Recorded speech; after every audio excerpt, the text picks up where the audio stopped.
Happy Hour with the Cardinals continues at Minksky's Pizza in Liberty. Our final guest here is, I guess if there is a Mr. Jewel of all time, it would probably be Larry Holley.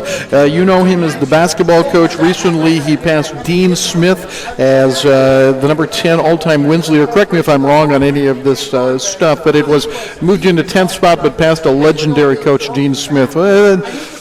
What does that make you feel like? I'm afraid I know what you're going to say. Makes me feel very old. That's what I was afraid you were going to say. But yet, you passing a Dean Smith, did you ever think that would happen?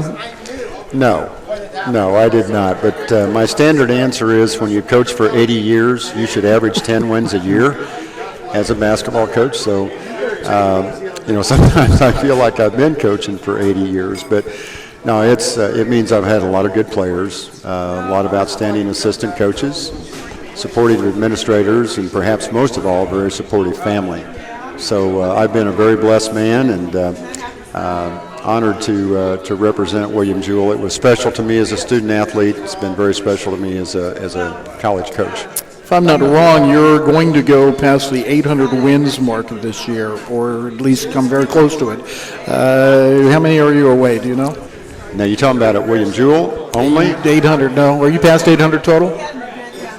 Yes. Okay, but then at Jewell, I guess, is where that mark is. I think I'm 8 away from 800 at William Jewell. Okay. Something like that. When we win our next 8 in a row, then you'll have we win 8 in a row, I've got a chance. The way we're going, I don't know. If I could just get 2 wins a year, oh my goodness, 5 more years, I'll get there. Let's talk about this year very shortly because there are some other things I want to talk to you about. But what's your feeling about this team at this moment? I really like this team. We have a lot of seniors, and we have a transfer point guard who, when healthy, is pretty good. And we started out pretty well. We won our first 2 games of the year, both at home against Missouri Western and Pittsburgh State. And then we went on the road and lost to a very good Missouri Southern team. They're tied with Northwest Missouri State for first place in the MIAA right now. Both are undefeated in league play. But he's had and talking about Jorge Perez Laham, the young man from transfer from High Point, is a very good player, but he suffered I'll try to say this delicately, a butt injury. He fell on his rear end? Fell on his rear end okay. in the Pitt State game. It hampered him in the next game. He then, against Tuskegee, sprained his ankle in the first half. And since that time, has also injured his back. And we were talking, he has not practiced with us since Thanksgiving. We will sit him out, play him, sit him out, play him, sit him out, play him. So we've kind of shut him down. He did not play against UMKC Saturday. I don't know if we'll play him this Saturday against Avila. We'll just have to wait and see. But everybody's got to step up and do a better job. Probably the biggest disappointment has been our defense. We're giving up a lot of points. We're ranked 13th, 14th, or 15th in all the defensive categories in the league. And that's not where you want to be, because I was raised to believe that the things that have to be consistent are your defense, your rebounding, and your free throw shooting. And that's what we're working toward. We had a good practice today. We'll see where it all leads. Patrick Whelan is having a tremendous year. Patrick is, you are absolutely right. He has just gotten better each year. And the thing that's helped him has been our new point guard, because it's enabled us, Patrick has basically been our point guard the last 2 years. He's 6'5", but he grew up in England. He's played nothing but point guard his entire career until this year. And we moved him to the wing, and it's given him a lot of freedom. He, every game, draws the other team's best perimeter player. So there's a lot of pressure on him to be a top defender. But now that he's off the ball, it gives him more freedom to go score. And he has done a marvelous job. He's I think, the 3rd leading scorer in the conference. I think he's in the top 5 in field goal percentage and 3-point field goal percentage. He's just playing extremely well offensively and still doing a really good job defensively. We're blessed to have him.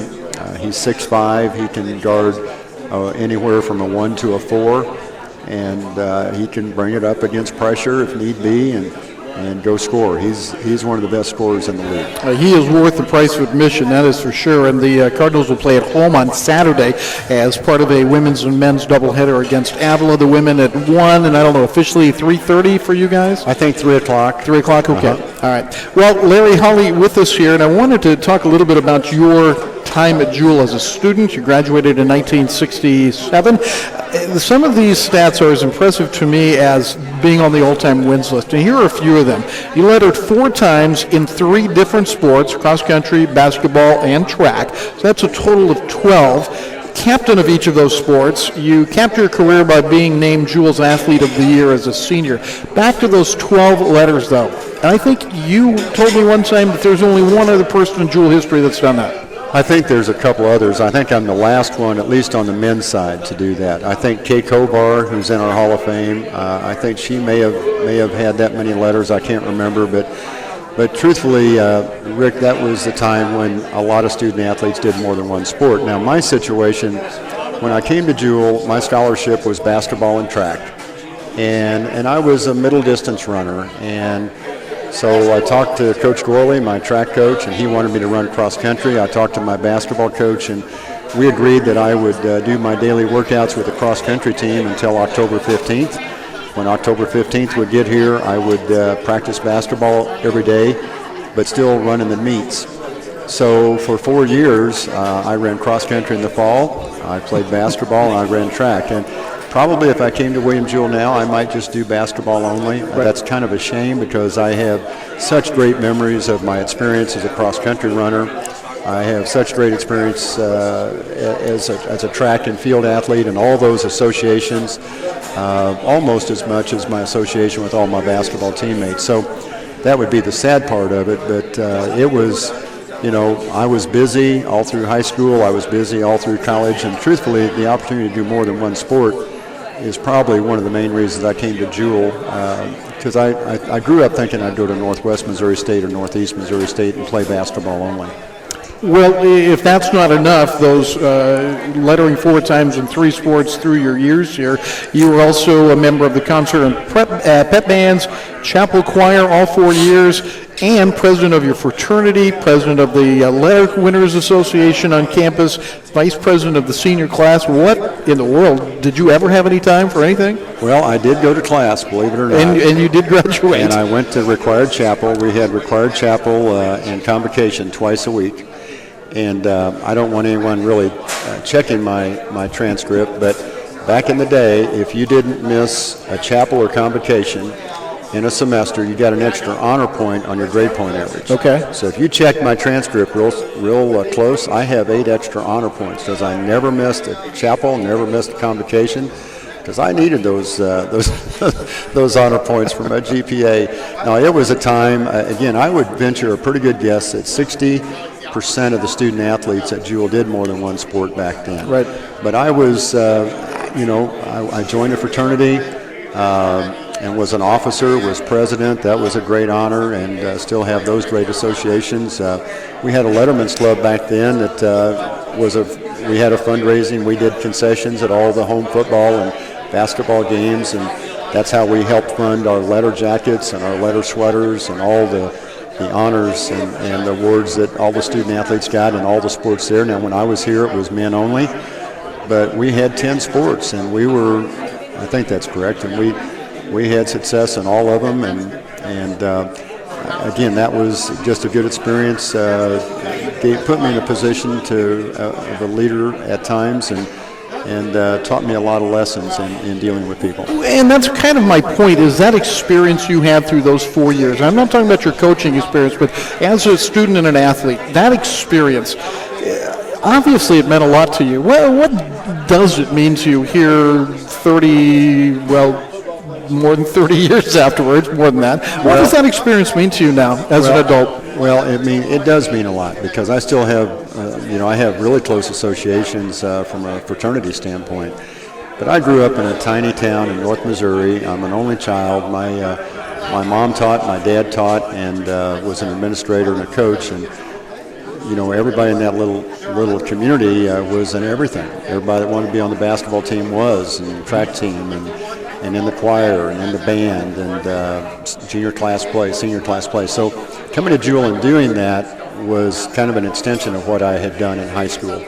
But and times have changed, and fortunately or unfortunately, I don't know if I would do all that now. I think I would do some of it, maybe not all of it. But it just, my dad always believed that your education was a sum total of all your experiences, both in and out of the classroom, and to have that opportunity at William Jewell, I think helped me be more well-rounded, not just to be a student athlete, but to be involved in student government, to be involved in that choir. That was a great experience. Wes Forbes was a marvelous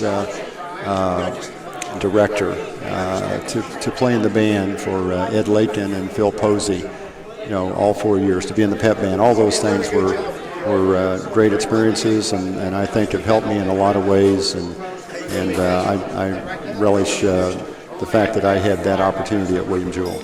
Larry, here's a tough question for you. That experience, and you mentioned being successful in those sports and having a lot of success at that time. Does winning and losing add a lot to the experience for a college athlete? Well, everybody wants to win. You pick up the sports page, but every time you pick that sports page up, there's as many losers in there as winners. And, I think that's, sometimes there are very good lessons to be learned from losing. You don't want to do it too often. I was blessed to have great teammates in high school and college, and I was blessed to play on 7 conference championship teams while I was at Jewell. And and that was because there were great coaches and great teammates. It wasn't me, but I was a part of that, and that means a lot. And what we're going through now is a challenge for me, quite honestly. When I first started coaching at Central Methodist, I almost didn't take that job because there were no scholarships, and we were in a league with Drury and William Jewell and others that had them. And I didn't know if I could handle that, but because I'd never been in a losing environment. And those 6 years taught me a lot. I'm glad they gave me that experience. Then moved on to Northwest Missouri State, and then to William Jewell. And these last years since we've gone NCAA have been a challenge for me because we had obviously had success at the NAI level. So, but it's probably good for me, it makes you appreciate those great seasons. We still have outstanding young men in our program. We just have to get them to play a little bit better, and this is a key year for us recruiting with 8 seniors on this year's squad. So, but it's the losing's tough right now, but I think our guys are, as long as they're still working hard. Last year's team, we only won 9 games, but I look forward to practice every day. I promise you that, and I do with this group as well. So I think we can get it turned. We just need to get healthy. We mentioned Jorge Perez-Laham being injured.